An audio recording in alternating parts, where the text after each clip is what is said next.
Hello my dear friends and my dear family. एक बिहारी सब पे भारी परिवार में यूपीएससी सिविल सर्विस एग्जामिनेशन के honest and successful exam based preparation के लिए जो हमने मैराथन क्लास शुरू की है, उनके इकोनॉमिक्स क्लास में मैं आपका वेलकम करता हूं फ्रेंड्स।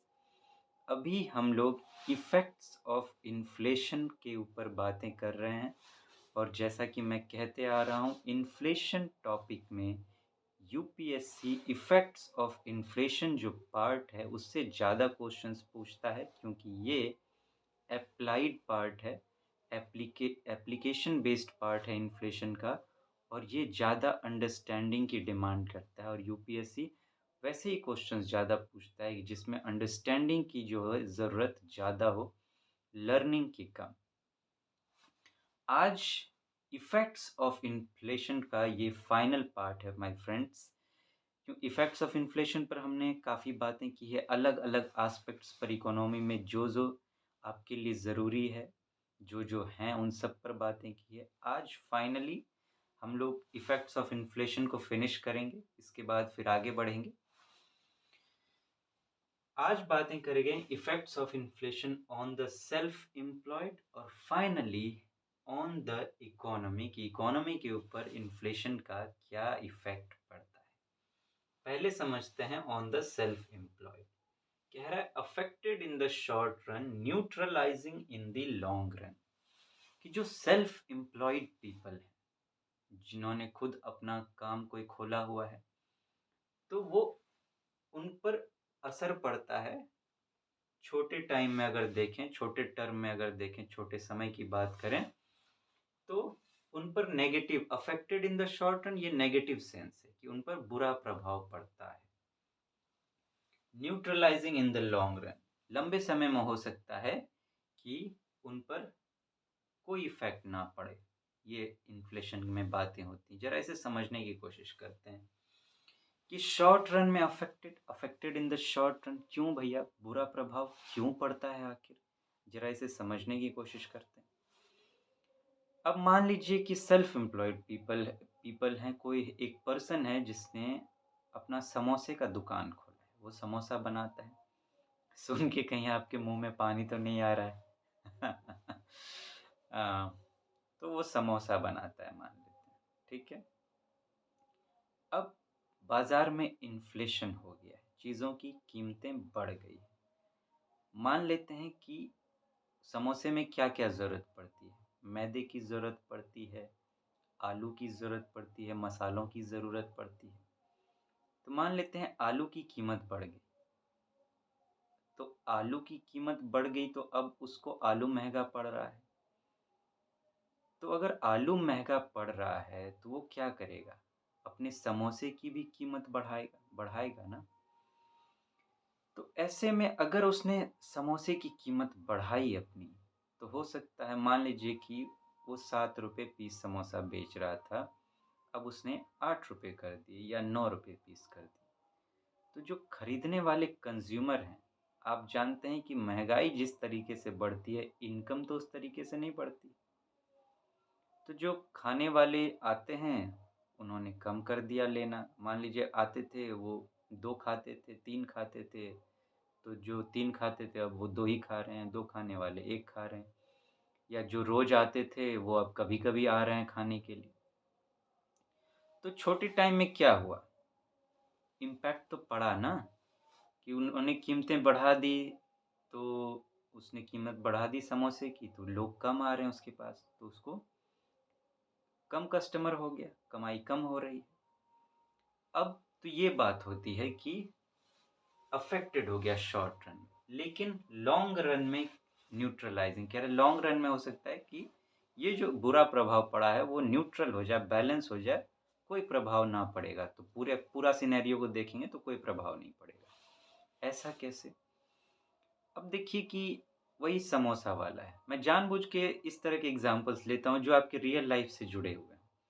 अब मैं इस तरीके से बातें करूँ कि एक कंपनी है जो सुपर कंप्यूटर बनाती है, तो थोड़ा-सा अजीब लगता है, समझने में तकलीफ, हमें हमेशा समझने के लिए जो है बिल्कुल कॉमन एग्ज़ाम्पल्स लेने चाहिए।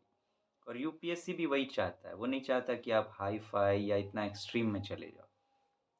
जनरल स्टडीज़ है ये, है या नहीं? तो अब देखिए कि मान लीजिए कि उसके कस्टमर कम आना शुरू हुए। पहले मान लेते हैं 10 कस्टमर आते थे डेली, अब 9 कस्टमर डेली आ रहे हैं, 1 कस्टमर डेली नहीं आ रहा है। या ओवरऑल बात करें तो मान लीजिए देखिए उसने ₹9 भी तो समोसे की कीमत की है, पहले उसको ₹7 तो ₹2 उसको एक्स्ट्रा कमाई हो रहा है ना? तो मान लीजिए कस्टमर घटा तो उसको पहले जितनी कमाई हो रही थी ₹7 के हिसाब से, अगर ओवरऑल हम ₹9 के हिसाब से उसकी कमाई देखें, तो हो सकता है कस्टमर थोड़ा कम हुआ हो, लेकिन चूँकि कीमत भी तो थोड़ी ज़्यादा मिल रही है उसको, तो ओवरऑल पहले वो जितना कमा पा रहा था ₹7 के हिसाब से, अब ₹9 के दर से भी वो उतना ही कमा पा रहा है कस्टमर घटने के बावजूद, क्योंकि कीमतें ज़्यादा मिल रही हैं। तो वैल्यू के बेस पर देखें, तो ओवरऑल हो सकता है कि उसका इम्पैक्ट जो हो न्यूट्रलाइज़ हो जाए और ऐसा होता भी है।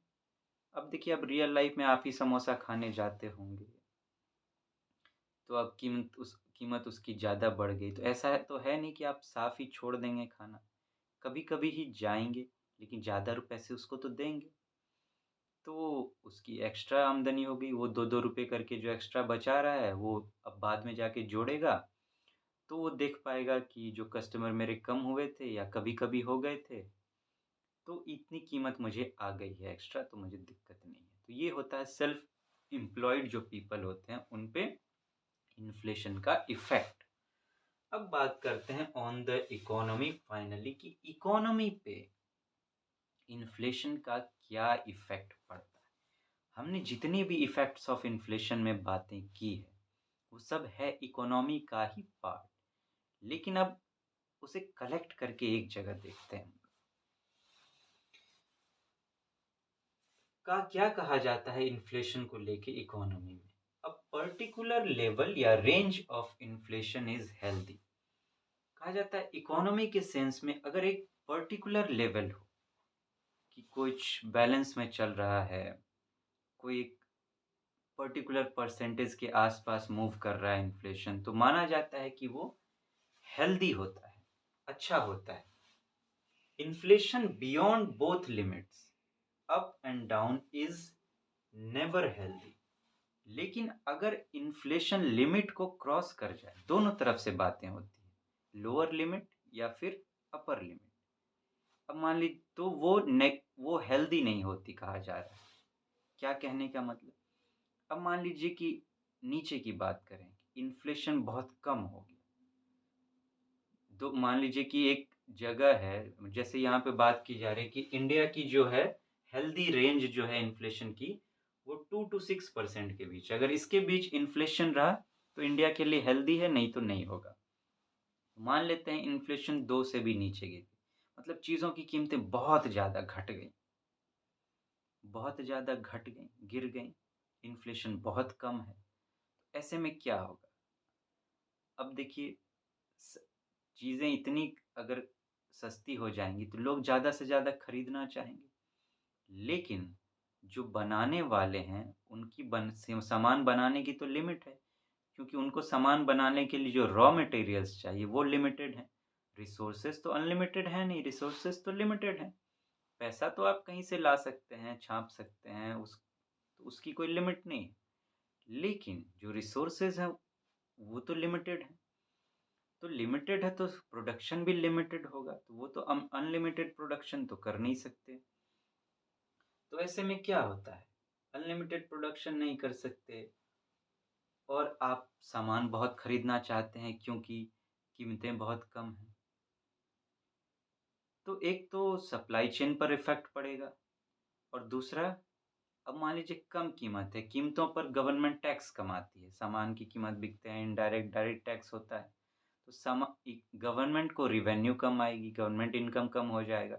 अगर गवर्नमेंट को रिवेन्यू कम आई तो आप उसका इम्पैक्ट समझ सकते हैं, क्योंकि उसी रिवेन्यू से गवर्नमेंट अपने सारे प्रोजेक्ट्स, अपने सारे प्रोग्राम्स, अपने सारे स्कीम्स चलाती है, सारे पॉलिसीज़ पे काम करती है।